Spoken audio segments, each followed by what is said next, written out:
और देखिए, एक कैरेंट होता है जो आपको पढ़ाएंगे, जो बिल्कुल ऑब्जेक्टिव होगा, वन लाइनर होगा, ठीक है। ये जो हम कैरेंट पढ़ रहे हैं, ये अभी हम लोग ज़्यादातर जो अभी कैरेंट इशू है, डिस्प्यूटेड इशू है, और इस तरह के ही विषय परीक्षा में, प्रतियोगिता परीक्षा में पूछे जाते हैं, ठीक है। इसी में से कोई एक तथ्य ले लिया, एसएससी, कोई रेलवे, और बीपीएससी और यूपीएससी भी, वो थोड़ा सा कॉन्सेप्चुअल वे में लेते हैं, और जो आपका एसएससी वगैरह है वो फैक्चुअल वे में लेता है। तो हम लोग डिस्कस करते हैं वक्फ संशोधन अधिनियम। ये बहुत इस पर चर्चा हुआ, बहुत विवाद हुआ। वक्फ संशोधन अधिनियम 2024, ठीक है। ये अभी बहुत ही चर्चा में रहा और इस पर बहुत सारा विवाद भी हुआ, लेकिन सरकार इस संशोधन को लेकर के आई, ठीक है। वक्फ संशोधन विधेयक 2024। तो इससे पहले कि वक्फ होता क्या है, जरा इसको भी हम लोग समझ लें, ठीक है। तो चलिए इस शब्द को हम लोग पहले क्लियर कर लेते हैं कि वक्फ क्या होता है। देखिए, वक्फ एक बोर्ड है, एक लीगल बोर्ड है ना, कानूनी बोर्ड है।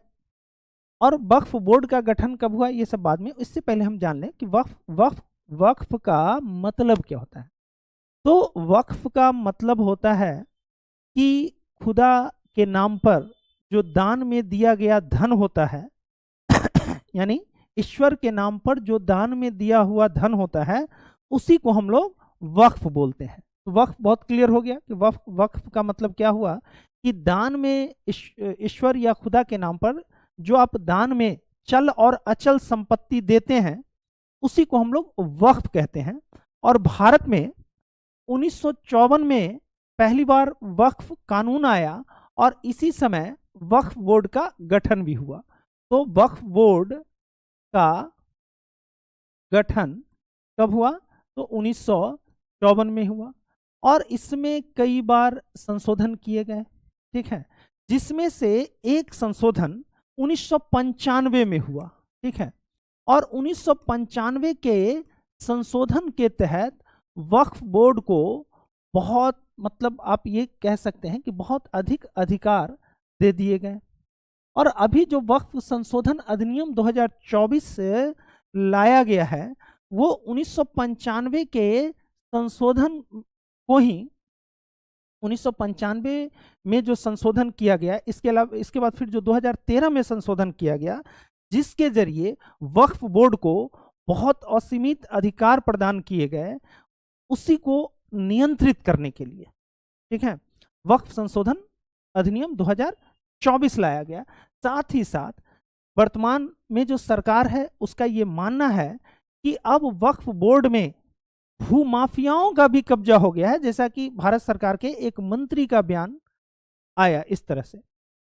और आपको बता दें कि भारत में रेलवे के पास जो संपत्ति है या भूमि है, रक्षा क्षेत्र के लिए जो संपत्ति या भूमि है, उसके बाद तीसरे स्थान पर वक्फ बोर्ड की संपत्ति आती है। यानी रेलवे और रक्षा विभाग के बाद जो तीसरा इस देश का सबसे बड़ा संपत्ति है, वो वक्फ बोर्ड के पास है। अब ये माना जाता है कि वक्फ बोर्ड के पास कुल कितना अचल संपत्ति है। तो इसमें एक अनुमान जो कि पेपर वगैरह में आता है, इसी के आधार पर एक अनुमान लगाया गया है, जो आगे हम लोग डिस्कस करेंगे। लेकिन वक्फ बोर्ड का गठन हुआ 1954 में। इसके वक्फ बोर्ड में कौन कौन मेंबर्स होते हैं, तो इसमें एक अध्यक्ष होता है, और राज्य और केंद्र दोनों के लिए अलग अलग वक्फ बोर्ड होता है। और सिया वक्फ बोर्ड भी अलग होता है, और सुन्नी वक्फ बोर्ड भी अलग होता है। तो इसमें एक अध्यक्ष होता है, एक सरकार के तरफ से, सरकार की ओर से जो है नामित व्यक्ति होता है, सरकार की ओर से एक नामित व्यक्ति होता है, और वो मुस्लिम होना चाहिए, दूसरा है कि इसमें एक विधायक होगा, वो भी विधायक होगा, वो भी मुस्लिम होगा। इसके अलावे इसमें एक सांसद होंगे, वो भी मुस्लिम होंगे। इसके अलावे इसमें बार काउंसिल यानी कि वकीलों का जो संगठन है बार काउंसिल के भी मेंबर होंगे और वो भी मुस्लिम होंगे। ठीक है, बार काउंसिल के मेंबर होंगे, वो भी मुस्लिम होंगे। तो इस तरह से आप देखते हैं कि वक्फ बोर्ड का गठन किया जाता है। और केंद्रीय वक्फ बोर्ड और राज्य और केंद्र शासित यानी प्रत्येक राज्य में अलग अलग वक्फ बोर्ड है। इसके अलावा केंद्र में भी वक्फ बोर्ड है। और आज जो वक्फ बोर्ड को लेकर के विवाद हो रहा है उसका मूल कारण जो वक्फ बोर्ड की धारा यानी वक्फ अधिनियम के सेक्शन 40 को लेकर के हो रहा है। यानी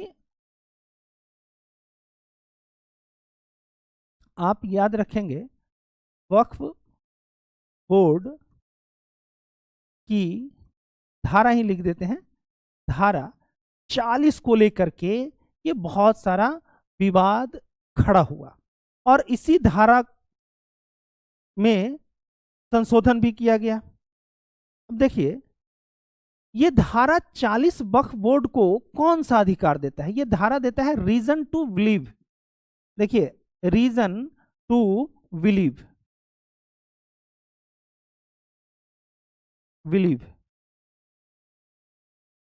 अब रीजन टू बिलीव क्या है जरा समझ लीजिए। वक्फ बोर्ड को यदि ऐसा लगा कि ये जो जहां पे से अभी हम लाइव स्ट्रीमिंग पे हैं और वक्फ बोर्ड को लगा कि ये संपत्ति पूर्व में वक्फ की है या मुसलमानों की है, तो अब इस पर वक्फ बोर्ड क्लेम कर देगा। ठीक है, इस पर क्या करेगा? ये जो जहां से अभी हम लाइव हो रहे हैं या कोई भी, आप समझिए रीजन टू बिलीव का मतलब है कि मेरा ऐसा मानना है कि ये जमीन यानी कि वो किसी भी, चाहे वो सरकारी भूमि हो, होटल हो, पार्क हो, ग्राउंड हो, किसी भी भूमि पर वक्फ बोर्ड यदि रीजन टू बिलीव के जरिए ऐसा माना कि नहीं ये संपत्ति वक्फ की है, ये मिल्कियत हमारी है, तो अब आप क्या कर सकते हैं और क्या नहीं कर सकते हैं जरा समझिए। धारा 40 के तहत रीजन टू बिलीव का अधिकार है वक्फ बोर्ड, और वक्फ बोर्ड एक लीगल बोर्ड है, कानूनी बोर्ड है। अब आप वक्फ जो है इस पर अपना दावा पेश कर दिया, तो आप अपना जरूर पेपर दिखाएंगे कि भाई देखिए इसका पेपर तो हमारे पास है, हम इसके मालिक हैं। लेकिन वो कहेगा कि नहीं देखिए ये मुगल काल में जो ये भूमि था, ये मुगल काल में ये भूमि मुगल शासकों का था और इस पर ये धार्मिक स्थल था, मतलब किसी न किसी धार्मिक कार्य से जुड़ा हुआ था। अब ये जमीन हमारी हो गई। ठीक है, अब ये जमीन हमारी हो गई, तो अब क्या करेंगे? तो अब आप रीजन टू बिलीव को कहां चैलेंज करेंगे? तो आपको चैलेंज करना होगा वक्फ ट्रिब्यूनल में ही आपको इसको चैलेंज करना होगा। अब वक्फ ट्रिब्यूनल में ही इसको चैलेंज करना है। अब रीजन टू बिलीव कि मेरा मानना है कि ये हमारी मिल्कियत है। ठीक है, अब आप वहां आलिशान बहुत बड़ा 5 स्टार होटल बनाए हुए हैं और वक्फ क्लेम कर दिया रीजन टू बिलीव के तहत कि भाई ये जो जमीन है ये जमीन हमारी है, सेक्शन 40 बोलते हैं इसको। ठीक है, तो रीजन टू बिलीव के तहत अब वो हम क्लेम कर दिए, तो आपको अपील में कहां जाना होगा? वक्फ ट्रिब्यूनल के पास ही जाना होगा, और वक्फ ट्रिब्यूनल को आप पर केस करने का भी अधिकार है। ये सब सेक्शन 40 के तहत ये सभी अधिकार वक्फ बोर्ड को दिया गया है। तो पहले तो रीजन टू बिलीव के तहत कि ये जमीन हमारी है, आप इसको खाली करें, नहीं खाली करेंगे तो आप पर क्या होगा? एफआईआर लॉज हो जाएगा। एफआईआर लॉज हो जाएगा तो विवाद के निपटारा के लिए आप कहां जाएंगे? तो वक्फ ट्रिब्यूनल के पास ही जाएंगे, और इसकी जांच कौन करेगा? यही ट्रिब्यूनल करेगा। तो जब यही ट्रिब्यूनल जांच करेगा तो आप कैसे उम्मीद रखते हैं? और जो ट्रिब्यूनल का निर्णय होगा वही जांच करेगा और वही निर्णय करेगा। तो हालांकि ऐसा नहीं है कि उसका निर्णय अंतिम होता है, इसके निर्णय को आप हाई कोर्ट में चैलेंज कर सकते हैं। लेकिन आप समझ लीजिए कि ये कितना लेंदी प्रोसेस है कि रीजन टू बिलीव, मतलब हमको ऐसा लगता है ना कि ये पूरा शहर दरभंगा जो है ना मेरे पूर्वज का था, ठीक है, और रीजन टू बिलीव के तहत हम ये क्लेम कर दिए कि भाई ये दरभंगा शहर जो है ना वो हमारे पूर्वजों का है, ठीक है। तो अब रीजन टू बिलीव का बस ये है कि बस तो आप यदि जाएं दरभंगा तो 500-600 साल पहले आप दरभंगा भी मुगलों के अधीन था। हम तुरंत इतिहास में खोज के बता देंगे कि दरभंगा में फलाने सूबेदार थे और उनके मातहत ये था। तो ये रीजन टू बिलीव, आप बताइए ये रीजन टू बिलीव का इसमें कोर्ट का भी टिप्पणी आया कि भाई रीजन टू बिलीव क्या होता है। कल को आप क्लेम कर देंगे कि सुप्रीम कोर्ट जो है वो वक्फ की प्रॉपर्टी है, तो कैसे काम चलेगा। तो इसी प्रोविजन, इसी प्रावधान के कारण सरकार ने वक्फ बोर्ड संशोधन अधिनियम पारित किया है। अब देखिए वक्फ बोर्ड का भी जो स्ट्रक्चर है उसमें भी बदलाव हो गया। जैसे आप देखें उसमें एक अध्यक्ष थे, विधायक थे, सांसद थे, बार काउंसिल के मेंबर्स थे, लेकिन ये सभी मुस्लिम थे। अब उसमें सरकार ने ये बदलाव कर दिया, ठीक है।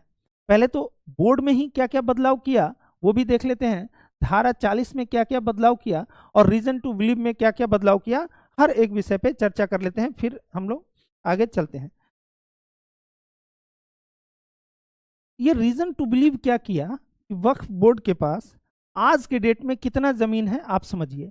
वक्फ बोर्ड के पास 8 लाख एकड़, 8 लाख एकड़ जमीन है, 8 लाख एकड़ जमीन है।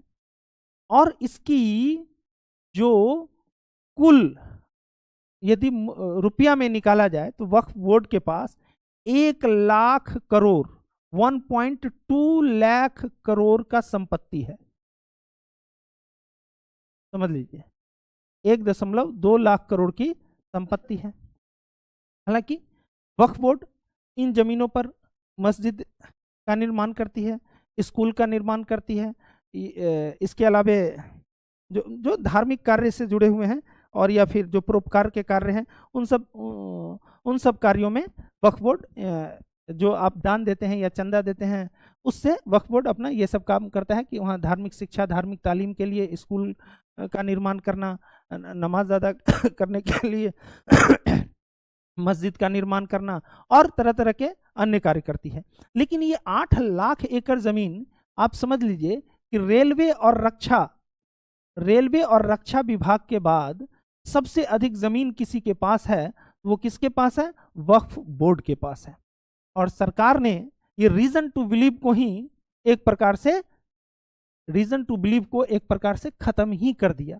और आप देखे होंगे कि एकदम से, अच्छा इसमें यह नहीं था कि हिंदू का जमीन जा रहा है कि मुस्लिम का जमीन जा रहा है, मतलब जिस पर रीजन टू बिलीव के तहत क्लेम कर दिया फिर वो आ गया परेशानी में। अब वो परेशानी में क्या हुआ, रीजन टू बिलीव के तहत क्लेम किया, फिर एफआईआर कर दिया। अब एफआईआर कर दिया फिर आप ट्रिब्यूनल में गए, ट्रिब्यूनल निर्णय अपने ही पक्ष में दे दिया, तो अब आप हाई कोर्ट चले जाइए हाई कोर्ट चले जाइए।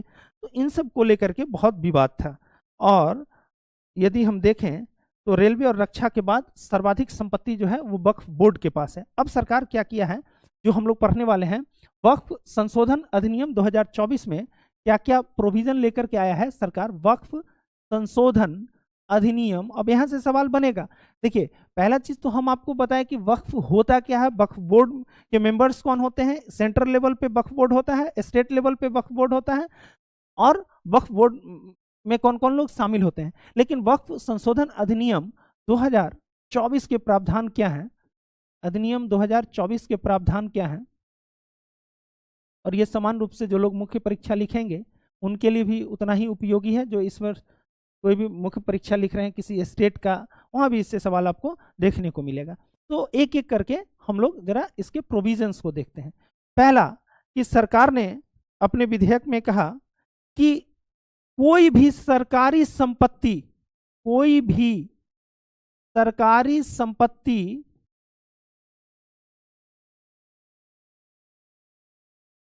वक्फ की संपत्ति नहीं हो सकती है, वक्फ की संपत्ति नहीं हो सकती है। जबकि इससे पहले क्या था कि वो रेलवे स्टेशन पर भी क्लेम कर दे रीजन टू बिलीव के तहत तो आपको फिर उस सरकार को भी जाना पड़ता है ट्रिब्यूनल के पास, वक्फ की संपत्ति नहीं होगी। ठीक है, वक्फ की संपत्ति नहीं होगी। ये पहला प्रोविजन कर दिया गया। इसके अलावा वक्फ बोर्ड में कहा गया कि वक्फ बोर्ड में 2 गैर मुस्लिम सदस्य होंगे, 2 गैर मुस्लिम भी इस बोर्ड के सदस्य होंगे। 2 गैर मुस्लिम सदस्य को नामित किया जाएगा, सदस्य होंगे, सदस्य होंगे। इसके अलावे 2 मुस्लिम गैर सदस्य होने के साथ साथ कि जो सांसद और न्यायाधीश होंगे, पूर्व न्यायाधीश, वो भी इसके सदस्य होते थे, पूर्व न्यायाधीश, अब इनका मुस्लिम होना जरूरी नहीं है, मुस्लिम होना जरूरी नहीं है, मुस्लिम होना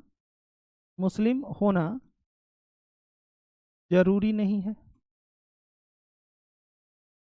ठीक है, आप देखते जाइए, मुस्लिम होना जरूरी नहीं है। इसके अलावे कुल सदस्य में दो मुस्लिम महिला सदस्य होना चाहिए, मुस्लिम महिला सदस्य होगा। ठीक है, देखिए वक्फ बोर्ड जो सर्वाधिक भूमि का अधिग्रहण किया है वो मुसलमानों के ही भूमि का अधिग्रहण भी किया है। ठीक है, तो 2 महिलाएं होना चाहिए और शिया और सुन्नी, शिया और सुन्नी में जो पिछड़ा वर्ग है, पिछड़ा वर्ग, ठीक है, यानी कि ओबीसी है। ठीक है, तो ओबीसी में से भी कम से कम 1 सदस्य होना चाहिए। कम से कम कितना होना चाहिए? 1 सदस्य होना चाहिए। 1 सदस्य होना अनिवार्य कर दिया गया। तो पहले तो देख लीजिए कि बोर्ड के स्ट्रक्चर में ही बदलाव कर दिया। ये कह दिया कि भाई जो बोर्ड होगा उसमें 2 ऐसे मेंबर्स होंगे जो गैर मुस्लिम होंगे और सांसद और पूर्व न्यायाधीश जो वक्फ बोर्ड के सदस्य बनेंगे उनका मुस्लिम होना जरूरी नहीं है। और दूसरा कर दिया कि इसमें 2 महिला सदस्य भी होंगे। ठीक है, ये मुस्लिम ही होंगी और शिया और सुन्नी वर्ग में से जो ओबीसी वर्ग है उसमें से भी कम से कम 1 सदस्य का होना अनिवार्य कर दिया गया। 1 सदस्य का होना क्या कर दिया गया? अनिवार्य कर दिया गया। तो लाइव स्ट्रीमिंग में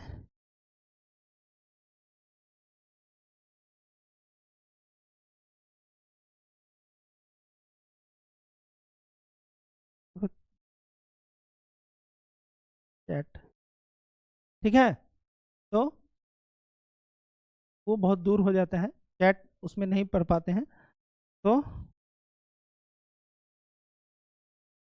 रवि जी पूछ रहे हैं क्या हाल सर? असी चंगा छी, आपका क्या हाल चाल है बताइए रवि जी। रवि सिंह ब्लॉक दरभंगा, हाय।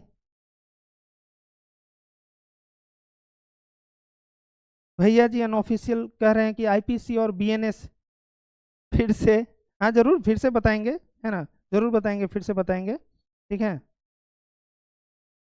उसको हम फिर से बताएंगे। लेकिन फिलहाल हम लोग अभी जो वक्फ बोर्ड को डिस्कस कर रहे हैं, देखिए ये आज के लिए करेंट है, लेकिन कल के लिए ये आपको जो आप सिविल सर्विसेज के जो एस्पायरेंट्स होंगे उनके लिए ये बहुत इंपॉर्टेंट है। ये वक्फ संशोधन अधिनियम हो या यूसीसी यूनिफॉर्म सिविल कोड हो, ठीक है, ये भी देश में बहुत चर्चा का विषय रहा बहुत ज़्यादा। और आप देखे होंगे कि पिछले 15 अगस्त को, इसी 15 अगस्त को भारत के प्रधानमंत्री ने लाल किले से कहा कि अब समय आ गया है कि अब देश में यूनिफॉर्म सिविल कोड होना चाहिए। तो यूनिफॉर्म सिविल कोड को भी डिस्कस करेंगे। ठीक है, ठीक है भैया जी अनऑफिशियल। तो चलिए आगे बढ़ते हैं। और सबसे ज़्यादा कि आप लोग क्लास को अधिक से अधिक शेयर करिए। और अब मॉर्निंग में जीके जीएस क्लास भी आएंगे, लाइव आएंगे, तो कम से कम इतना तो कर ही सकते हैं कि जीके जीएस जैसे मान लीजिए कि बहुत आदमी को ये लगता होगा करेंट अफेयर है भाई, करेंट अफेयर है, इसमें वो लोग जुड़ते हैं जो अभी आगामी प्रतियोगिता परीक्षा के लिए हों। ये केवल करेंट अफेयर्स हम नहीं पढ़ा रहे हैं, हम को रिलेटिव करेंट अफेयर्स पढ़ा रहे हैं, यानी करेंट के साथ साथ आपको उसके ट्रेडिशनल एस्पेक्ट की भी जानकारी देते हैं। जैसे आप बहुत लोग वक्फ को जानते होंगे, बहुत लोग वक्फ बोर्ड के बारे में जानकारी नहीं रखते होंगे कि क्या है वक्फ बोर्ड, ठीक है। तो आज हम लोग वक्फ बोर्ड क्या है और उसके बारे में अधिक से अधिक जानकारी जो है वो प्राप्त किए। आगे सरकार क्या कहता है कि देखिए, पहले जो वक्फ बोर्ड की संपत्ति थी, वक्फ बोर्ड की संपत्ति थी, वक्फ बोर्ड की संपत्ति, उसका ऑडिट नहीं होता था, वक्फ बोर्ड की संपत्ति का ऑडिट नहीं होता था। अब सरकार ने कहा कि वक्फ बोर्ड की संपत्ति की ऑडिट CAG करेगी, ठीक है, CAG करेगी। CAG का फुल फॉर्म कंट्रोलेड अटॉर्नी जनरल, नियंत्रक एवं महालेखा परीक्षक, जो कि सरकार के आय और व्यय का पूरा ब्यौरा रखती है अपने पास कि सरकार कितना खर्च किया, वो खर्च जिस मद के लिए किया, क्या उसी मद में खर्च हुआ या उसका दुरुपयोग किया गया। तो यही कहीं पर भी करप्शन होता है तो CAG उसको पकड़ लेता है। तो सरकार ने कहा कि वक्फ बोर्ड की संपत्ति की जांच अब कौन करेगा, ऑडिट। वक्फ बोर्ड की संपत्ति की ऑडिट कौन करेगा, ऑडिट करेगा CAG, जो कि सरकार के आय और व्यय का भी ऑडिट करती है, ठीक है। दूसरा कर दिया, ट्रिब्यूनल वाला जो उसका पहले जो ट्रिब्यूनल था और ट्रिब्यूनल का जो राइट्स होता था, कई बार ट्रिब्यूनल्स के जो निर्णय होते थे वो अंतिम निर्णय थे, तो सरकार ने इसमें ज़्यादा छेड़छाड़ नहीं किया, बोला कि ठीक है, जो ट्रिब्यूनल है उसके निर्णय को 90 दिन के अंदर आप हाई कोर्ट में चैलेंज कर सकते हैं। इसको ट्रिब्यूनल के निर्णय को कितने दिन के अंदर हाई कोर्ट में चैलेंज कर सकते हैं, 90 दिन के अंदर हाई कोर्ट में आप इसको चैलेंज कर सकते हैं, ठीक है, ठीक है। तो 90, तो ये कुछ मौलिक बातें थी जो संशोधन विधेयक लाया गया है, उस संशोधन विधेयक में इन बातों को शामिल किया गया है। और एक और जो बात है कि भाई पहले वक्फ का जो सर्वेक्षण होता था, वो सर्वेक्षण करने के लिए एक अलग आयुक्त होता था जो ये जांच करता था कि भाई हाँ, ये हम मानते हैं कि भाई ये जो जमीन है वो वक्फ की है, ठीक है, ये प्रॉपर्टी, ये मिल्कियत वक्फ की है। अब ये अधिकार DM को दे दिया गया कि भाई अब जो है ना, ये जिलाधिकारी तय करेंगे, ये DM साहब देखेंगे, सर्वेक्षण कौन करेगा, जिलाधिकारी करेगा। और इसी सब बातों को लेकर के देश में आप देख रहे हैं कि एक मतलब राजनीतिक उठापटक चल रहा है। एक पक्ष सरकार के इस संशोधन अधिनियम का समर्थन कर रहा है, तो दूसरा पक्ष इसका विरोध कर रहा है। कुछ जो राजनीतिक पार्टियां हैं या जो राजनीतिक व्यक्ति हैं, उनका ये मानना है कि ये सरकार किसी खास धर्म विशेष के विरुद्ध जो है जानबूझ करके ऐसी कार्रवाई कर रही है। खैर, बहरहाल स्टूडेंट होने के नाते ये एक राजनीतिक मुद्दा है, इसको बनाया जा रहा है, ये अलग विषय है। लेकिन वक्फ की संपत्ति ऐसा नहीं था कि जो अलग संप्रदाय के लोग थे उसी के संपत्ति को वक्फ अधिग्रहित करता था, चाहे वो मुस्लिम्स हो, कोई भी हो, उसके संपत्ति को रीजन टू बिलीव के तहत क्लेम करता था। और सबसे अधिक पहले ही बताया कि यदि वक्फ के पास जो जमीन गई जिस पर वो क्लेम किया रीजन टू बिलीव के तहत, वो सबसे अधिक मुसलमानों के जमीन को ही क्लेम किया।